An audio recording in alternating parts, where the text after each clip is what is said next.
guys! Welcome back again sa aming channel. So for today's video guys, nasa title na down below, malalaman nyo na kung magkano nga ba yung mga presyuhan namin dito sa aming lugar or dito sa mga breeders na nandito sa Mindanao. Disclaimer lang muna tayo. Bawat breeder po, nakadepende po sa kanila yung kanilang presyo, yung kanilang pamamaraan. Hindi ko sinasabi na lahat is ganun ang presyo kasi even as, iba rin yung presyo namin from those breeders na na-acquire din kami sa kanila. So iba-iba yung presyo nila guys. And I will tell you why. First thing, authenticity or yung purity ng kanilang manok. Isa sa mga basihan kung bakit mahal yung kanilang mga manok kasi compare naman natin yan from those mga crosses na manok, from those characteristics din kung bakit ganyan yung kanyang presyo kasi nga kanyang characteristics is iba rin sa pangangatawan ng mga pure. Kaya isang factor din yon yung purity ng mamanok, kung bakit mahal or hindi masyadong mahal or nasa standard price lang yung ating manok. Pangalawa is yung pamamaraan nila. For example is yung pamamaraan ng pagpapahatch. Yung iba din kasi ng mga breeders, yung natural hatch lang guys, nung pinapalimlim natin sa inahin. And then the other one is yung pinapa-incubate natin. So yun yung pinaka-latest natin guys para magpa-hatch ng mga eggs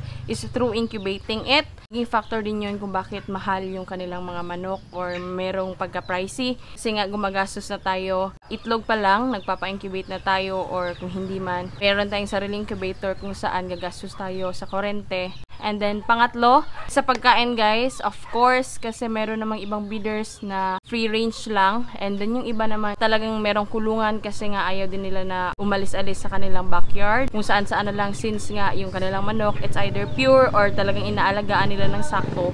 Kung kaya ganon, so kasi nga sa free range guys, alam naman natin na medyo less gastos siya. Kasi even as ganon nga yung pamamaraan din namin para at least less gastos. Free range, makakakain kasi sila sa damo lang. Kung saan guys, less gastos tayo. So isang factor din yan, medyo hindi mahal kasi nga hindi naman siya nang nagpapakain. Though meron naman ding iba na talagang free range nila. But still, pricey yung kanyang manok kasi nga again, different breeders comes with different prices pagdating sa kanilang mga manok. Yung pamamaraan ng pagpapakain nila. Compare kasi doon sa nakakulong talaga, is kailangan mo siyang pakainin talaga kasi nga nakakulong. So hindi siya like always na nakakakain sa labas kung saan hindi mo na kailangan bigyan kung ano man yung program mo sa pagpapakain sa kanila. And lastly guys is yung pag-aalaga. Kapag nagkasakit na yung ating mga manok, nagsisimula na silang tumamlay, so doon na yung factor din na yung breeders is gastos ulit kasi nga kailangan natin ng healthy sisiw release sa ating range. So isang factor din yung guys. Kaya mahal yung isang manok ng isang specific breeder is because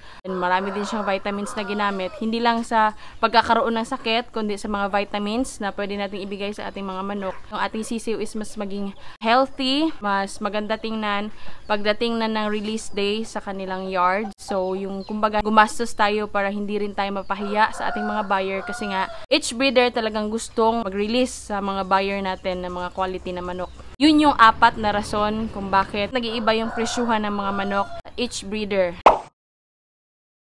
So ngayon guys, isi-share ko naman kung magkano yung mga na-acquire ko na manok. Halos kilala nyo naman yung aming mga materials dito.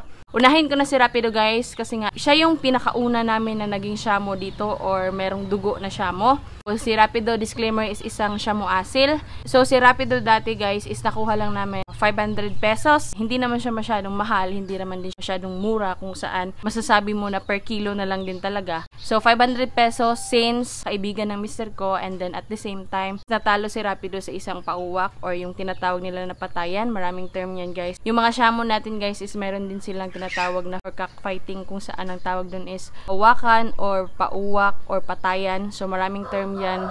So si Rapido yung pinakauna naming nag-acquire na Shamo dito sa amin guys. Next naman is si Rapida. So Rapida actually hindi namin siya binili. Binigay lang din siya sa isang kaibigan. Kasama din yun ni Rapido before. Yan din yung pairing namin kay Rapido. Isa din Shamo asil. Don't worry guys. Sa mga nakabili sa amin, hindi po sila magkapatid ni Rapido at Rapida. Sila yung pinakauna na breeder namin na merong dugo na Shamo kung kaya pinangalanan namin silang Rapido at saka Rapida. Pangatlo naman sa na-acquire namin is si Zoro. So si Zoro naman is acquire namin siya for 4,000 pesos. So isang kaibigan lang din, same thing. Kaya nakuha namin siya. Actually, hindi talaga gustong ibigay yan ni Sir Amer sa amin, pero nigay niya na lang din sa mister ko guys, kasi nga alam niya naman na pwede pa naman niya dalhin yung mga babae dito or yung mga broadhen niya kung saan. Yun na nga sinasabi ko to always sa aking video na nandito yung mga broadhen ni Sir Amer sa amin.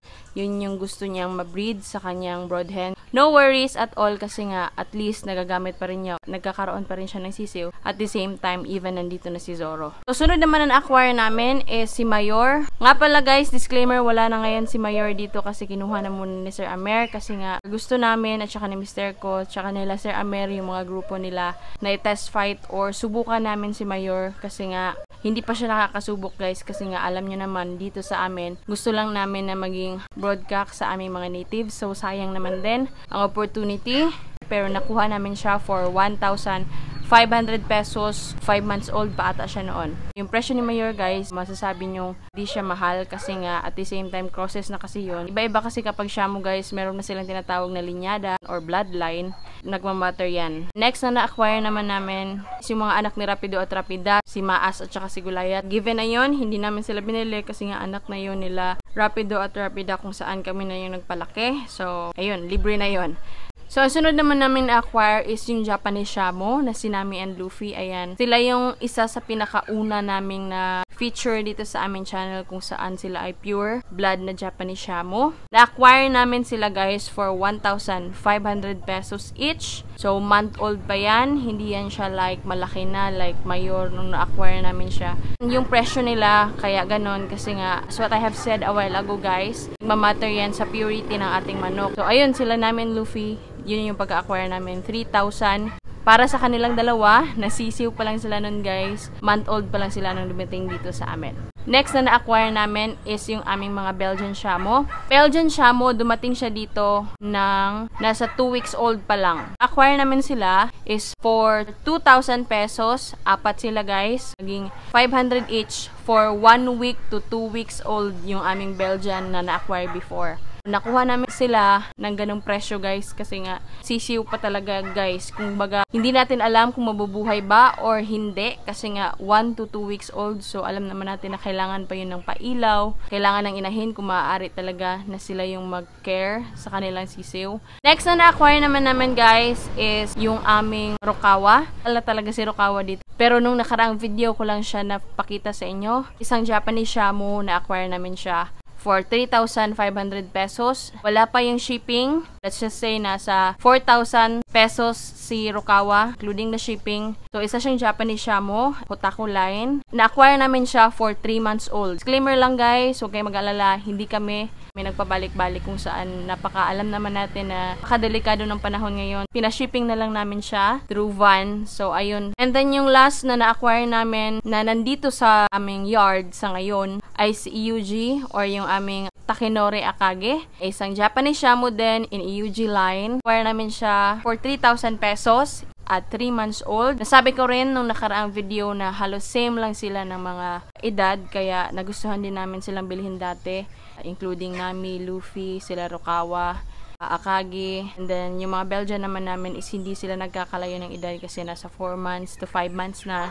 So, maganda yon kasi at the same time pantay yung edad nila, tapos kapag nag-breeding tayo, as much as possible, gusto namin na masabay sila lahat to see the difference and to show you people, ayun yung pagkakaiba nila. Yun ang aming mga presyuhan dito guys na mga Shamu. Again, different breeders comes with different prices guys. Kung tatanungin nyo naman ako guys sa aming presyuhan dito, nasabi ko sa mga iilan na nag-message sa akin through our Facebook page kung magkano yung mga presyuhan ng mga sisiw. 1,000 pesos to 3,000 or more. Depende yan guys kung ilang buwan na rin yung gusto nyong i-acquire na manok. Nagkaka-difference na rin in terms of presyo kasi na-acquire niya siya ng malalaki na and then yung iba maliliit pa. So ayun, kaya nagmamatter din yung presyuhan natin.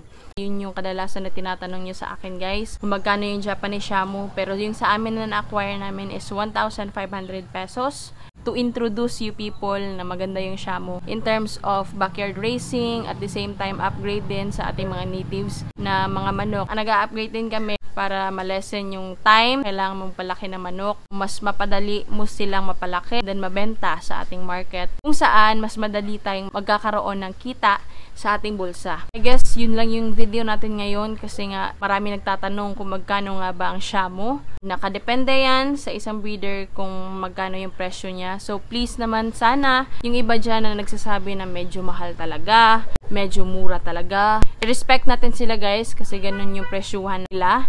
And then at the same time, hindi natin alam kung paano nila pinalaki yung manok na maging healthy. Kapag nakuha nyo na is alam nyo na quality and then hindi kayo magsisisi kung bakit nyo binili. Kaya ayun, nagdepende yan guys. Respect them to those breeders na alam ko na talagang gumagawa ng paraan para mapabuhay natin yung ating mga siso sa ating backyard. I salute you people kasi nga ang hirap-hirap talaga lalo na kapag sisiw tapos yung iba babaratin pa pagdating sa presyuhan. Sa mga breeders dyan, shoutout ko kayong lahat.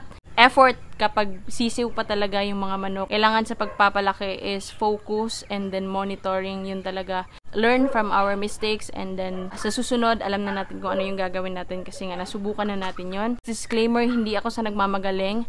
I am not a perfect breeder. So again, sa mga nagme-message sa akin, ayan, nasagot ko na yung katanungan nyo kung magkano nga ba yung presyuhan ng Shamo. Ayun yung aming video for today guys and sana again nag-enjoy kayo. Don't forget to subscribe and hit the notification bell beside the subscribe button para at least notify kayo ni YouTube every now and then na meron tayong video here in our channel. Also, don't forget to like this video, share to your friends na alam nyo makakatulong sa kanila or masasagot yung katanungan nila kung magkano nga ba yung mga presyuhan ng Shamo. And then do comment down below guys kung meron pa kayong mga further questions about this video. Do like our page and then pwede nyo akong tanungin dyan kung sakali man na meron pa kayong mga katanungan. Ayun lang guys, thank you for watching and please stay safe, stay home and goodbye guys and peace out everybody. See you in our next vlog!